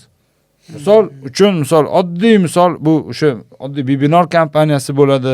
Ana o'sha Bibinor kompaniyasini ishlab chiqarayotgan mahsulotlari bugun paydo bo'lib qolmadi. U necha yillar razrib o'tgan. Hozirgi kunda ham Toshkent davlat agrar universiteti bilan shu memorandum qilganmiz va kelishuvlarimiz bor. Hozirgi kunda ham bizni tajriba xo'jaligimizda Toshkent davlat agrar universitetining shu tajriba xo'jaligidagi chorva hayvonlarda shu dori vositalarini o'sha foydali va zararli oqibatlarni laborator tekshirish, ilmiy asoslash, ilmiy jarayonda dori vositalarining ta'sir mexanizmigacha tekshirish jarayonlarini biz o'tkazamiz. Oldin bu ilm qilib, bu dori vositalariga patent olib, sertifikatsiya olinganidan tashqari biz hozirgi holatdagi jarayon tekshiramiz. Endi haligi gapga ketadigan bo'lsak, to'g'ri, hamma joy ximikat bo'lib ketdi, hamma joyi salla zararlab tashadilar, salla faqat ukol qilasan bo'ldi. Baraka topkur. O'zi ikkita tendensiya bor. Endi u ikkita tendensiyaga qarshi yana ikkita tendensiya bor. Hozir aytaman, nima u degan savol tug'iladi. Birinchisi, hayvonni to'g'ri oziqlantirish. Oziqa bu immunitet degani. Hayvonni to'g'ri saqlash bu shikastlanish, turli xildagi holatlarni oldini olish degani. Turli xildagi tashqi organizmlardan himoya degani, mikroorganizmlardan himoya degani. Bu ikkita to'g'ri parvarishlash, to'g'ri oziqlantirish va to'g'ri parvarishlash. Buni umumiy butun dunyoda hygiene deydi. Ya'ni hayvonlar gigiyenasi deydi. Hayvonlarda ham gigiyena bo'ladimi degan savol beradi talabalar menga. Nima bo'lmaydi? Chunki u ham tirik organizm. Unda ham shu bizda bor sistemalar hayvonda ham bor. Faqat shakli, topografiyasi, anatomiyasi boshqacha. Lekin u hayvon ham bizga o'xshab nafas oladi, nafas chiqaradi. Shu havoda baraka topkur, inson ham kasal bo'lyapti. Inson ham yangi kasalliklar bilan kasallanyapti.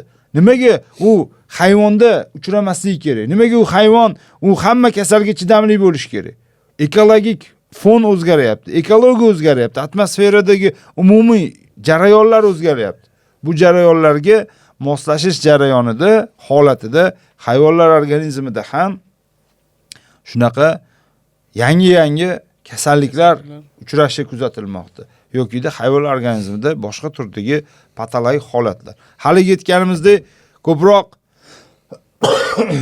oziqlantirish, saqlash dedik. Bizda qo'pol ravishda buziladigan, ikkalasi ham qo'pol ravishda buziladi. Men aniq aytaman, ikkalasi qo'pol ravishda buziladi. Shuning uchun bizda o'sha dori-darmonga umumiy kasal bo'lgandan keyin o'zi asli bizni o'zimizni mentalitetimizdan o'zimiz shunaqa holatlarni men ko'rganman-da. Hayvon egasi meni chaqirdi bir kun. Bordim, hayvoniga borib muolajani boshlayapman. Hayvon egasi shu qon bosimi ko'tarilib ketishi oqibatida o'zini holatida yaxshi jarayon emas. Men hayvonga qaraymanmi? Hayvon egasiga qarayman. Uyda faqat shu yosh katta bir otaxon edi. Shu otaxonni o'zi. Va keyin tez yordamga telefon murojaat qildim, tez yordam chaqirdim. O'zim tez yordam bo'lib borganman hayvonga qarashga.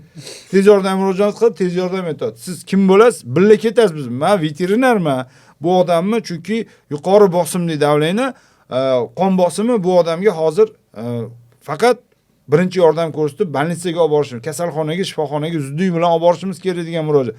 Hayvon egasi aytadi. Bolam hozir bolalarim ishdan kelib qoladi, molimga qarab tur, ketib qolma deb. Shunda ham molini o'ylab ketyapti. Men shunda aytdim-da, ya Alloh, shu darajada inson shu darajada bo'ladimi? O'zini joni og'rib turibdi, mol topiladi. Insonning salomatligi hamma veterinariyani asosiy strukturasi ham o'zi veterinariyani mutaxassislarni qiladigan vazifasi ham asosiy maqsadi nima o'zi desa, asosiy maqsadi barcha insonlarning salomatligi uchun qayg'urish. Barcha insonlar, chunki o'sha sog'lom bo'lmagan hayvonning go'shtidan, sutidan, mahsulotidan iste'molni kim qiladi? Inson qiladi. U inson shu zararlangan mahsulot bilan yana u inson zararlanishi mumkin yoki zaharlanishi mumkin shu inson shu mahsulot bilan. Shuning uchun veterinar mutaxassis o'ta hushyor bo'lish kerak. Chunki shunaqa turdagi zoonoz kasalliklar bor. Shunaqa turdagi tez kechadigan kasalliklar bor. Hayvonlarni nobud qilishi mumkin. Shunaqa turdagi o'ta xavfli kasalliklar bor. Agar o'z vaqtida emlanmasa, o'z vaqtida profilaktika ishlari, profilaktika chora-tadbirlari qo'llanilmasa, butun boshli xo'jalikni qirib yuborish xavfi bor. Endi uni biz qo'rqitish maqsadida aytmaymiz. Uni mutaxassislar yaxshi biladi. Shu mutaxassislar bilgani uchun hozir yon atrofdagi menga yaqinda bir shu davlat amalda ishlaydigan, yuqori tashkilotda ishlaydigan bir mutaxassis, shu rahbar desak to'g'ri bo'ladi. Rahbar savol berdi. Nima jarayon bo'lyapti qo'shni mamlakatda? Xabaringiz bormi? Biz xabarimiz bor. O'sha yuqumli kasalliklar, o'ta xavfli kasalliklar avj olgan, bizda emas, o'sha Rossiya atrofidagi chegaradagi davlatlar, chegaradosh davlatlarda. Nima holat u? Bizda nima qilish kerak? Mana yaqinda o'sha qaror qabul qilindi, hayvonlarni shu emlash, tartibli emlash va emlashni shu to'g'ri sxemali amalga oshirish. O'sha chegaralar atrofidan birinchi va davlat veterinariya qishloq xo'jaligi vazirligi huzuridagi veterinariya va chorvachilikni rivojlantirish qo'mitasi bu faoliyatni to'g'ridan to'g'ri nazorat qilyapti. Bu faoliyatni boshqaryapti. Shaxsan Agrar universiteti ham bunga befarq emas. Sababi talabalarni amaliyot jarayonida o'zi yashash hudud joylariga jo'natganmiz, chunki yordam bersin. O'zini hududiga yordam bersin. Shu vaksinatsiya ishida bo'ladimi, emlash bo'ladimi, profilaktika ishida bo'ladimi, yordam bersin. Chunki mavsumiy qilinadigan epizodik o'sha holatni barqarorligini ta'minlash maqsadida qilinadigan emlamalar bor. Men aholiga ham murojaat qilib aytardim, agar veterinar mutaxassis kelib, u aniq shaxs, u o'sha tumanni xodimi, shu tumanni hudud vrachi keldimi, u ertaga uni qidirib yurmaysiz, aniq uni tashkiloti, idorasi aniq. Shu kelib sizni hayvoningizga shu kasallikka emlashni tavsiya qildimi, siz unga qarshilik qilmang. O'zimizda ham bo'ladi, yo men doktorim bor deydi, telefon qilib beradi. Shunaqa domla, shunaqa bo'lyapti. Menga tumandan kelyapti. Nima qilay, kirg'izingmi? Men aytaman. Tumandan kelib o'sha emlash tadbirlarini amalga oshiryaptimi? Hech qaysi chorvador qarshilik qilish kerak emas. Agar ertaga o'zini chorvasining salomatligini o'ylasa. Chunki u davlat tomonidan, davlat byudjetidan ajratilgan shu emlamalar qo'llaniladi va mutaxassislar shuni hayvonlarni emlab kasalliklar profilaktikasi qilinadi. Endi oxirgi jarayon sal umumiyroq bo'lib ketdi va o'zi cho'zilib ketdi, sal umumiy ochib berish. Oxirgi jarayon azaldan bor u narsa. Azaldan bor, u tabobat bor. Veterinariyada ham tabobat bor. Bu meditsinada tabobat bo'lganda, veterinariyada ham tabobat. O'zi davolash usullari bor-da. Men shunaqa mutaxassislarni ko'rganman. Shu ustozlarimiz bo'lgan, shunaqa mutaxassislarni ko'rganman. Tabobatda ham qilgan. Hayvon kasal bo'lganda tabobat ham qilingan. Dori-darmon ham qilingan. Shu sintetik yo'l bilan olinadigan preparatlar ham qilingan. Hayvon tuzalmagan. Lekin bu yoqda oddiy holatda o'sha Qur'ondan dam solib hayvonni sog'ayganini ko'rganman. Shunaqa jarayon bor. Uni kim qiladi? Bu bor narsa. Bu bor narsa. Hayvonlarga ham dam solish bor narsa. Chunki o'sha biz endi bilgan ilmimizga amal qilamiz, eshitganimizga amal qilamiz. Buni ulamolarimiz aytadi, buni qo'llasa bo'ladi. Chunki Qur'on mu'minlar uchun shifo va rahmat qilib nozil qilingan. Biz shu narsani amalda qo'llaymiz. Chunki biz sababiyatni qilamiz. Davolash uchun sababiyatni qilamiz. Chunki har bir jonni egasi bor-da. Har bir jonni egasi yaratgan Alloh. Bu narsaga biz inkor qilmaymiz. Inkor qilmaymiz va o'sha davolash jarayonida yaxshi niyat qilamiz. Yaxshi niyat bilan, misol o'sha birovni hayvon, qaysi veterinar vrach kimdir hayvonini bugun o'ldiraman deb uydan chiqadi. Va aytadi-yu, shofyorlar aytadi, shofyorlarni bir oqlaydigan so'zi borki, hech qaysi shofyor mashinasiga o'tirayotganda bugun odam urib o'ldiraman deb niyat qilib o'tirmaydi deydi. Bu bekorga emas, to'g'ri gap. Qaysi veterinar vrach bugun kimdir molini inyeksiya qilib o'ldiraman yoki-da bir narsa talofat yetkazaman degan maqsadda uydan chiqadim. Hamma bola chaqamni halol yo'l bilan boqaman, bola chaqamga o'sha Xudo bergan rizqni borib shu sabab qilib, shu mehnat qilib olib kelaman deydi. To'g'ri. Chesnok bilan davolash usuli bor. Uni to'g'ri odamlar shuna narsa borki, bizda xalqda sodda odamlar ko'p. To'g'ri ishonadigan odamlar ko'p. Men yo'q deb aytmayman. Bor bu usul bor. Lekin uni me'yorini bilmasa, asal ham me'yordan oshsa zaharga aylanadi. Tabiiy mahsulot asal yo'q edi. U ham me'yordan oshsa zaharga aylanadi. To'g'ri, oltin gugurt berib ishlatish bor. Bu eski usul. Chunki u darajada ishlab chiqarish o'zi veterinar preparatlari hali kirib kelish tugur, u darajada o'zi butun dunyoda rivojlanib ketmagan edi. Shuning uchun o'sha davrda ham demak, oltin gugurt qo'llash orqali hayvonlarda teri kasalliklarini, oltin gugurt o'sha kukunini yog'ga aralashtirib, qizdirib, o'sha hayvonlarda teri parazitar kasalliklariga yoki-da terisidagi kasalliklariga qo'llashni azaldan bu qo'llab qo'ygan. Men yoshligimdan bilardim. U paytda veterinar mutaxassis kam bo'lib, men yoshligimda ham men dodam rahmatli qo'y boqardilar. O'sha qo'ylarni dumbasiga o'sha biz xalq tilida qo'tir degan kasallik bor. O'sha kasallik semiz hayvonlarimizga tushar. Lekin u hayvon nima qilinarsa, moy oltin gugurt bilan moy aralashtirib o'sha paytdan qilinardi. 30 yil, 40 yil, 50 yil oldin qo'llaniladi bu narsa. Misol karbamid berish degan jarayon bor. U yo'q dars emas, lekin uni agarda me'yoridan chiqib ketiladigan bo'lsa, me'yori ortib ketadigan bo'lsa, u zaharga aylanadi va hayvon nobud bo'lishiga olib keladi. Hali uni to'g'ri tartibda, aniq me'yorda, o'sha me'yorni kilogramm nisbatida to'g'ri qo'llansa, biz unga qarshi emasmiz. Qo'llasin, lekin unga aniq ilmiy asos berilmagan.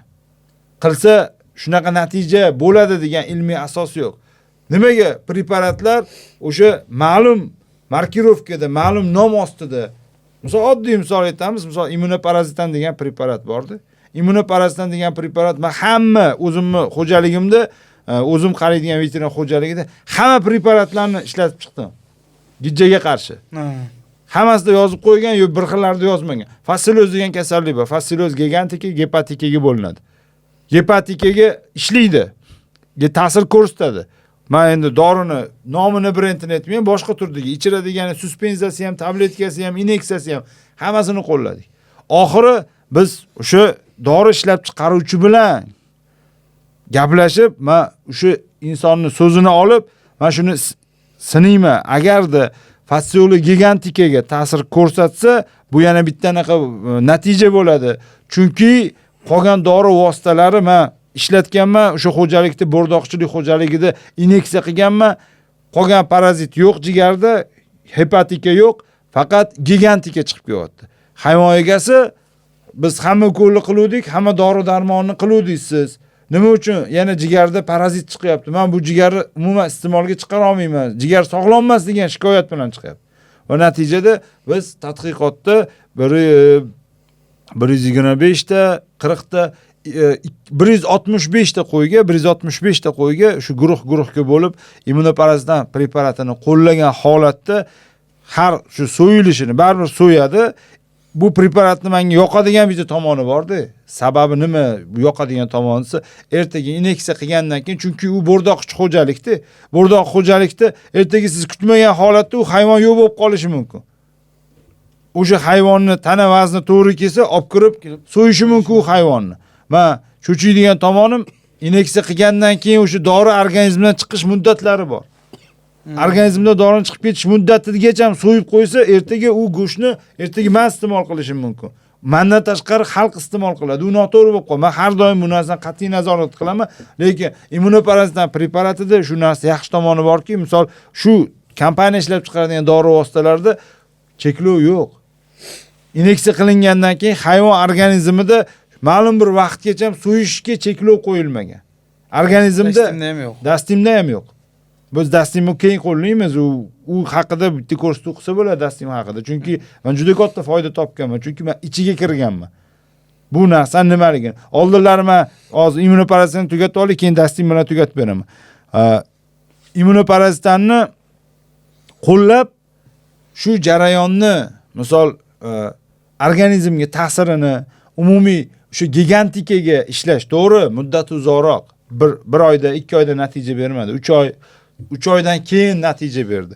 Shu patologiya gigantikani sekin yemirilishi, mikroskopiyasini qildik. So'yilgan hayvonda shu jigarini olib, so'yilishi bilan jigarini tekshirib, umumiy chiqqan parazitni holatini ko'rdik. Faqat muddat uzoqroq buni biz ko'proq tavsiya qilamiz, shu naslchilik xo'jaliklarida doimiy ravishda qo'llashni. Sababi bu yaxshi natija beradi. Fasciole gigantika hayvonni nobud bo'lishigacha ham sabab bo'ladi va hayvon semirmaydi. Hayvonda jigarda o'sha invaziya chaqirib turaveradi. Bu ham o'z navbatida hayvon organizmi moddalar almashinuviga ta'sir qiladi. Nomi bilan parazit.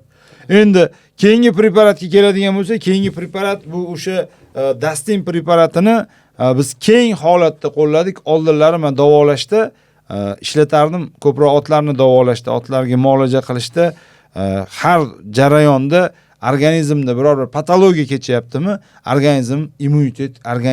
immunitet organizmniki o'zi aslida kurashyapti. O'sha antitela, antitoksin ishlab chiqaryapti. O'sha organizm zaharlanishga qarshi kurashyapti, turli xildagi agentga qarshi kurashyapti. Bu organizmni kurash jarayonida organizmga nima kerak? Organizmga quvvat kerak. Organizmga poddержка kerak. Ruschasiga aytganda. Organizmga yordam kerak. O'sha yordam jarayonida men meditsina dori vositalarida immunomodulin preparatini ko'p qo'llardim. Yaqingacha ham ishlatardim. Lekin mana shu preparatni men ishlatishni boshlab foyda topganimdan keyin, rezultat ko'rganimdan keyin va natijada bu preparatni shu meditsinskiy preparatdan shu o'zimizda mahalliy ishlab chiqaruvchi tomonidan ishlab chiqarilayotgan, shu Bibinor kompaniyasi tomonidan ishlab chiqarilayotgan dastin preparatini natijadorligini va berayotgan effektini men hozirgacha ham qo'llayman. Men o'sha dori javonimda bu doimiy ravishda yuradi, chunki kasalliklar profilaktikasida, umumiy vitaminizatsiyada ko'pchilik oddiy savol beradi, semirtiradigan dori bormi deydi. Yo'q, unaqa dori yo'q. Unaqa semirtiradigan dori yo'q. Hayvonni to'g'ridan-to'g'ri semiradi degan dori yo'q.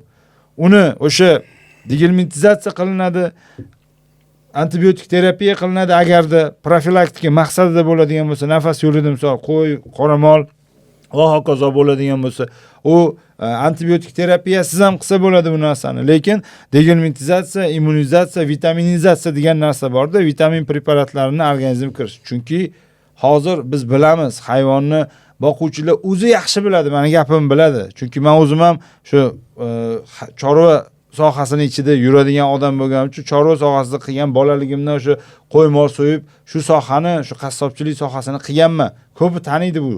Mutaxassislarni ko'pi taniydi. Yaxshi hunar olgan odamlar hammasi biladi. Bozorda ham yurganman, bozorga ham chiqqanman. Bu jarayonni hamma etapidan o'tganman. U hammasi tajriba bo'lib hozir xizmat qilyapti. Biladi hammasi qanaqa boqishini, o'zi qanaqa boqishini biladi.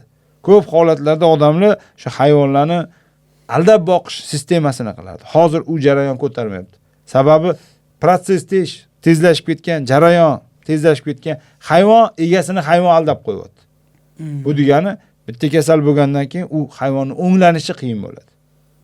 To'liq ratsion, mahsuldor, bu yerda ko'p holatda naslchilik jarayoni, nasl muhim rol o'ynaydi. Ko'p mahsulot olish uchun o'zidan o'zi bo'lib qolmaydi. U ikkita dori urgan bilan yoki ikkita preparat qilgan bilan ko'p sut berib qolmaydi. Tez semirib ketib qolmaydi.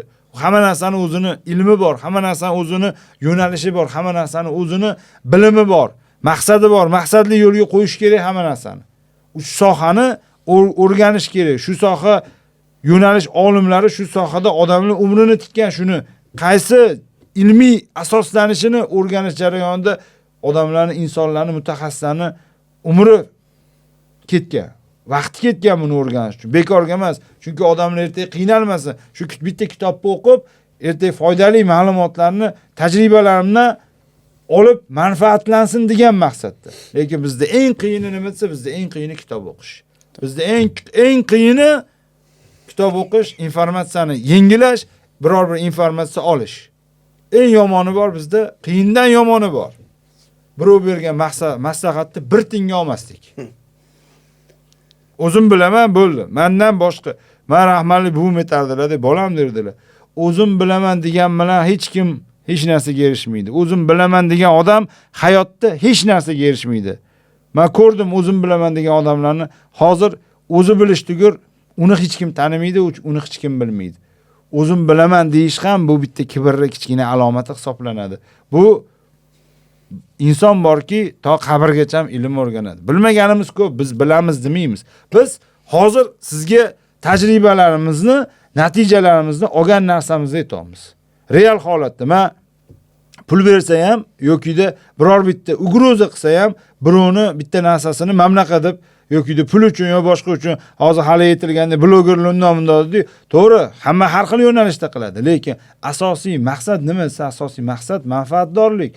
Xalq ko'pchilik foydalansin va insonlarga ertaga kimdirga yaxshilik tegsa, bu sohada, misol jurnalistika sohasida ham, veterinariya sohasida bu sohaga meni otam qiziqtirayotganda bitta gap aytganda, bolam degan, sen birovning molini davolaysan degan, hayvon ham istig'for etar senga degan.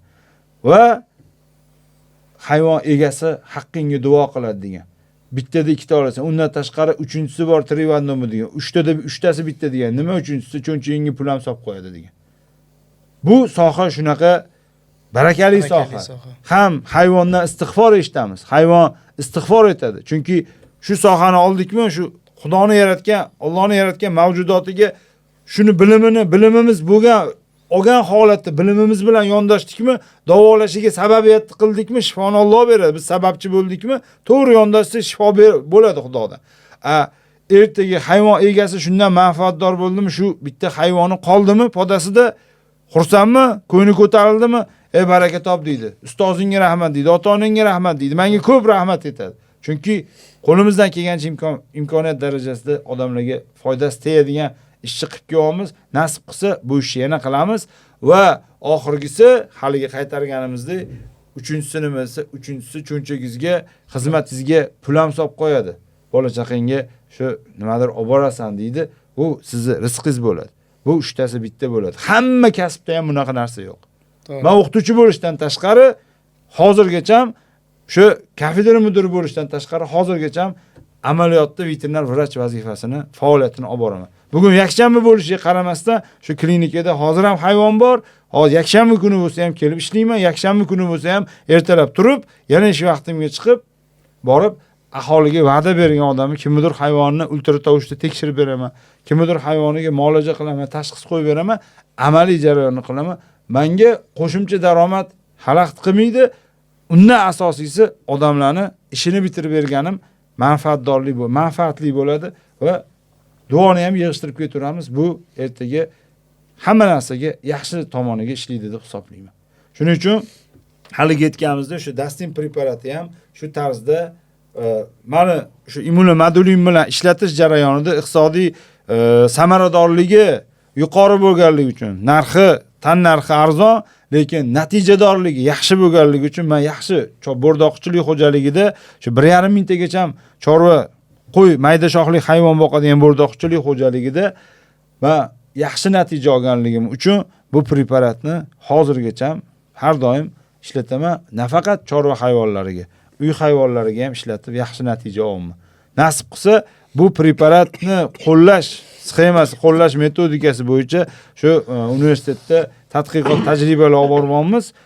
Nasib bo'lsa, ertaga bir ilmiy jarayonda, ilmiy tadqiqot ishlarida bu preparatni foydasi keltirgan umumiy chorvaga hayvonlarning sog'ayishida, umumiy hayvonlar kasalliklarini profilaktikasida keltirgan samarasini ertaga ilmiy tomondan ham isbotlashga harakat qilamiz va bu jarayonni hozir bu jarayon davom etmoqda. Zo'r. Menimcha bu videodan keyin veterinariyaga bo'lgan talab yaxshigina yana ortib ham ketsa kerak, chunki Botir aka o'zim ham qiziqib ketdim. Albatta. Va shu o'rinda aytib o'tamiz. Shu o'rinda Toshkent davlat agrar universitetida ko'pchilik keladi, hayvonni ko'tarib keladi, klinikaga keladi. Bu yerda shunaqa yo'nalish bormi deydi. Shu veterinariya bormi shu yerda deydi. Shu yerda o'qisa bo'ladimi deydi. Albatta, Toshkent davlat agrar universitetida 20 yildan oshiq veterinariya. Men o'zim ham Toshkent davlat agrar universitetida bakalavriatni tamomlaganman. Magistraturani Samarqand veterinariya meditsinasi universiteti, Samarqand veterinariya meditsinasi, chorvachilik va biotexnologiyalar universitetida magistratura veterinariya jarrohlik bosqichini tugatganman. Jarrohlik bo'yicha magistraturani tamomlaganman. Va o'z ilmiy ishlarimni ham shu Samarqand veterinariya meditsinasi va chorvachilik biotexnologiya universitetida amalga oshirdim. Hozir ustozlarimiz bor. Biz yo'l yo'riq maslahat olamiz. Lekin Toshkent shahrida va poytaxtda veterinariya meditsinasi kafedrasi faoliyati yo'lga qo'yilgan va hozirgi kunda veterinariya meditsinasi, veterinariya sanitariya ekspertizasi, veterinariya farmatsevtikasi yo'nalishida 3 ta bakalavr ta'lim yo'nalishida, undan tashqari 5 ta magistratura ta'lim yo'nalishida biz talabalarni hozir qabul qilmoqdamiz. 2 oydan keyin qabul jarayoni boshlanadi va 1 oyda, mana keyingi oyda shu iyun oyidan qabul jarayoni boshlansa va shu avgust oyida shu imtihonlar, davlat imtihonlari bo'ladi. Barchani agar ushbu kursni, ushbu suhbatni ko'radigan, shu sohaga qiziqqan, kelajakda farzandini yo o'zi veterinariya sohasiga qiziqib shu sohaning egasi bo'laman degan insonlarni, xalqimizni vakillarini biz Toshkent davlat agrar universitetida yo shu sohani bakalavrni bosqichini bitirib, nasib qilsa magistratura o'qiyman degan mutaxassislarni, veterinar mutaxassislarni Toshkent davlat agrar universitetiga magistratura bosqichida asalari kasalliklari, hayvonlar kasalliklari tashxisi va davolash, veterinariya jarrohligi, undan tashqari veterinariya sanitariya ekspertizasi, chorva mahsulotlari gigiyenasi va saqlash va qayta ishlash gigiyenasi, undan tashqari kinologiya va it kasalliklari mutaxassisliklari bo'yicha magistratura bosqichiga ham taklif qilib qolaman va o'sha joydagi kafedrada yetuk bo'lgan, yetakchi bo'lgan professor o'qituvchilardan, salohiyatli professor o'qituvchilardan, u kafedradagi professor o'qituvchilarni eng qo'pol qilib aytganda eng kichkinasi, eng soddasi, eng bilimsizi menman. Mendan bilimli ustozlarim bor o'tdi. Ana o'sha ustozlardan veterinariya sohasini chuqur o'rganib, kelajakda o'zingizni bir soha vakili sifatida yo bir mutaxassisni tanlash jarayonida to'g'ri tanlov qilishingizni tilakdoshiman va agrar universitetiga ta'lim yo'nalishiga hammani, bizda ta'lim yo'nalishi ko'p, ayniqsa veterinariya ta'lim yo'nalishiga hammani taklif qilib qolaman va targ'ib qilaman. Zo'r. Afsuski vaqtimiz chegaralangan, chunki anchagina vaqt juda ham ko'p bo'ldi. Menimcha har bitta gapni oxirigacha tushuntirib berishdi. Bilmadim, Abduxo'p aka, nima deysiz? Endi bu suhbatni nima desa bo'ladi? Tushunib, gapirilgan gaplarning mazmunini, o'sha qalbda gapirilgan gapning mazmunini tushunib ko'rgan inson o'zi uchun kerakli bo'ladigan yaxshigina ma'lumotlarni oldi. Va bu suhbatda ko'rgan har bitta ota-ona men o'zimcha o'ylayman, bizni videolarimizda mana masalan chiqargan kontentlarimizda ishlaring zo'r ekan. Bolamni veterinar qilaman, bolamni veterinariyaga o'qitmoqchiman deb qiziqib turgan inson agar bu suhbatdan keyin bo'ldi o'ylab o'tirmasam veterinariyaga bolamni o'qishga kirgizaman. Shu darajada agar sharoit bo'lsa, haqiqatan shunaqa darajada dars jarayonlari yoki nima deydi, agrar universitetida shunaqa sharoitlar bo'lsa, men bu narsaga uje 100% bolamni o'qitaman degan fikrdan men o'ylaymanki hech qachon qaytmaydi. Botir aka sizga rahmat. Rahmat. Juda chiroyli suhbat bo'ldi. Rahmat. Endi kam ko'stiga agar biror bir noto'g'ri bir xato kamchilik bo'lgan bo'lsa, Allohdan uzr so'raymiz. Nasib bo'lsa, yana vaqt bo'lsa, yana shunaqa suhbatlarda ko'rishamiz. Taklif uchun rahmat. Sizga ham rahmat. Hammaga, eshituvchilarga, hammaga, barchamizga manfaatli bo'lishini tarafdoriman. Rahmat. Videoni shu yergacha ko'rgan bo'lsangiz, albatta qo'llab-quvvatlab, videoga like bosib, kommentariyaga fikr yozib qo'yish esdan chiqmasin. Hammalaringga rahmat. Sog' bo'linglar, salomat bo'linglar.